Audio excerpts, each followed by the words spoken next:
Earth signs, tignan po natin kung ano ang mensahe para sa'yo ngayong araw. Keep in mind po na ito ay general reading lamang. So, hindi po lahat ay makaka-relate. So, be open-minded. Sa mga hindi pa po nakasubscribe dito sa ating channel, please subscribe na po kayo and palike na din po ng ating video. At sa mga nice pong mag-avail ng ating private readings, Lucky Stones and Amulet, makikita nyo po yung link sa description box below, Tarot Intentions by Aliana Reyes. Ayan, sa mga gusto din pong bumili ng ating bracelet, ayan, message lang po kayo.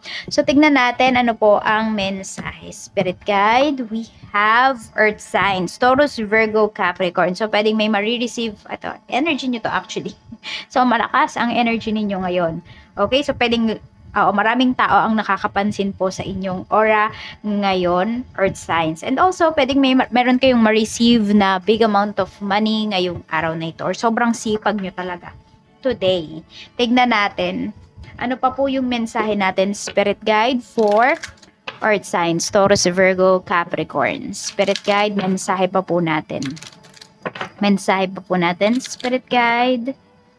We have here and now. Ayan nga po, sobrang sipag nyo talaga. So, you give your best ngayong araw na ito, earth sign, sa lahat po ng ginagawa ninyo. Kasi iniisip nyo, ito yung pinakamahalaga kung saan tayo nabubuhay ngayon. Ayan po. So, wala kayo masyadong iniisip regarding your future and lalo na sa past. We have the thrive. So, yun din kasi, nandoon din yung energy at nandoon ka sa point na, yung mga tao sa paligid mo is you inspire each other. So, yan po ay mga soul thrive mo talaga.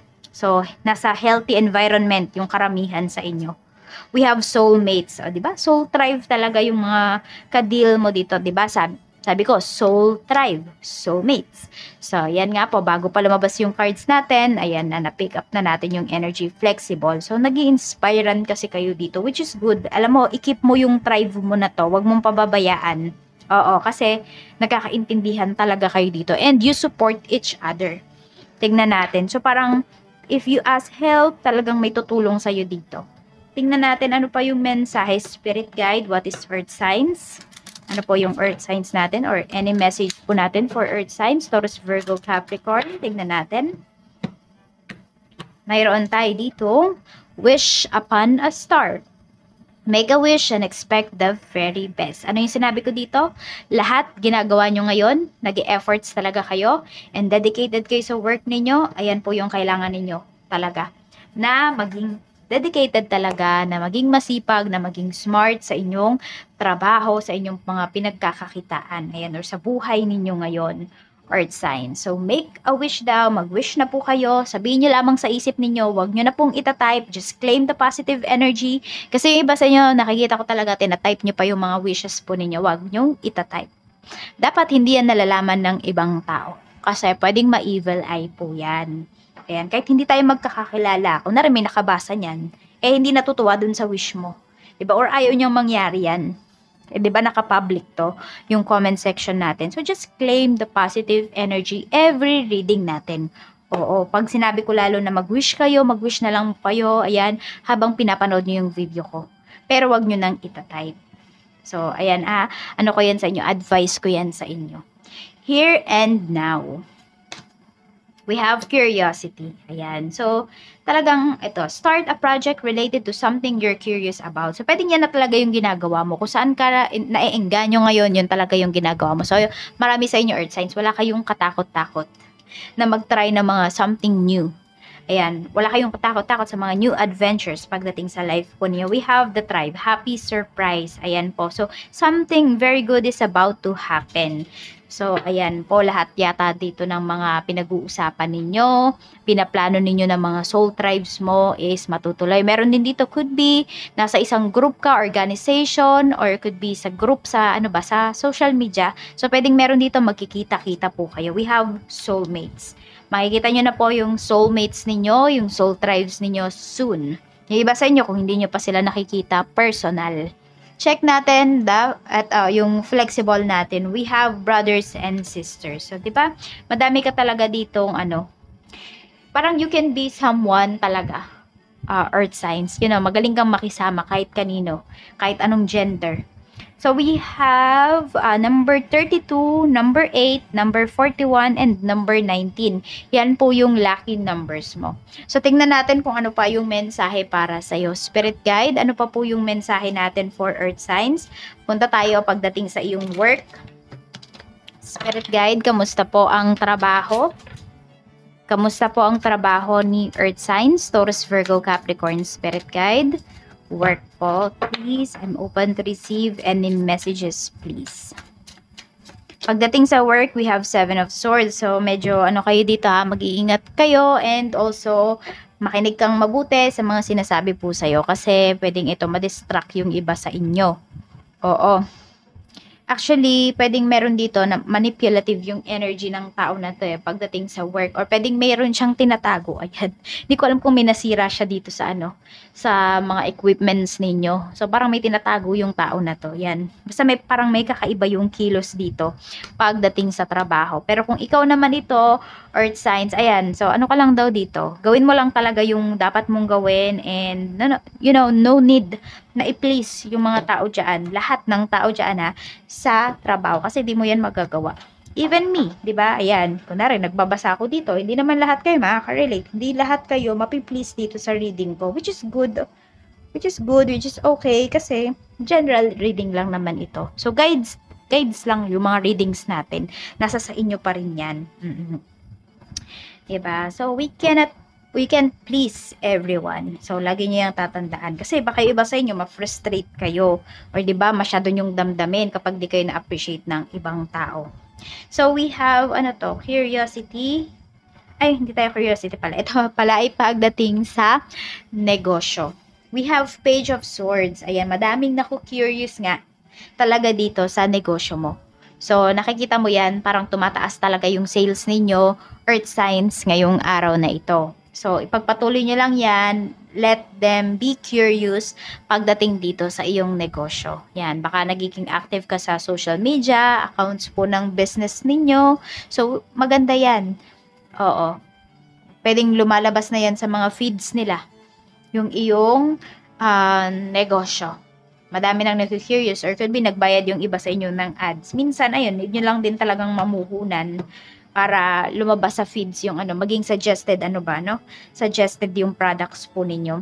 So, tingnan natin. So, ayan, maganda po maganda yung sales ninyo ngayon. Hindi man kayo lugi, hindi man zero, pero ayan, matutuwa naman po kayo sa inyong marireceive ngayong araw. What is naman po ang energy pagdating sa ating kaperahan? We have the Empress. So, kailangan talagang alagaan. Ayan po, So, pag inalagaan nyo na talaga yung money ninyo, nag-set kayo ng goals, earth signs, even nga, kahit ngayon lang araw na to, diba? Baka may hawak kayong pera, saan nyo ba yan dadalhin? Gagastusin nyo ba yan? Or papalaguin nyo ba?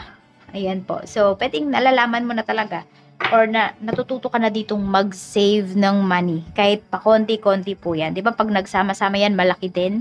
So, ayan po. Tignan natin. Pero meron dito pwede po na yung cravings ninyo, ayan, baka hindi nyo mapigil. So, ayan. Treat nyo din naman yung inyong sarili.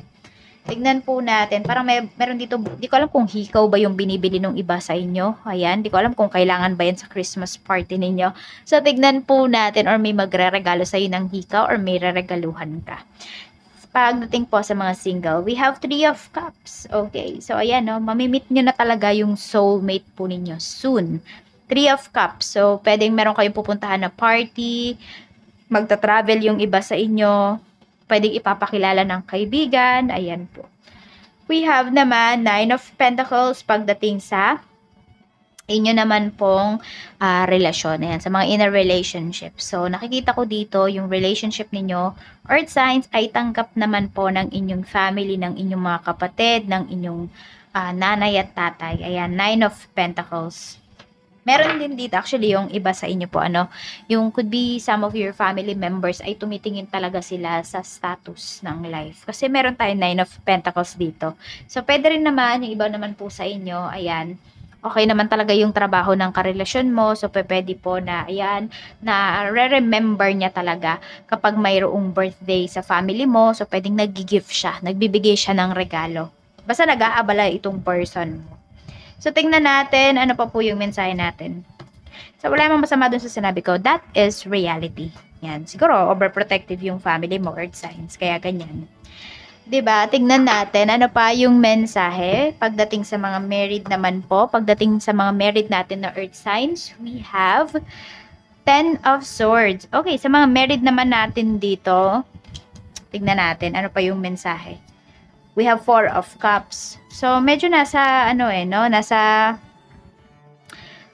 oo, medyo shaky. Hindi medyo shaky talaga yung relationship ninyo dito, yung marriage po ninyo. Parang hindi na kayo masaya. Ayan, kasi we have 4 of Cups eh. Parang wala na kasing nangyayaring progress sa relationship ninyo. So, yung iba po sa inyo, pwedeng may blinak dito or blinak na ba kayo ng asawa ninyo, Queen of Cups. Nagtsatsaga pa rin kayo dito, nagtitiis pa rin kayo.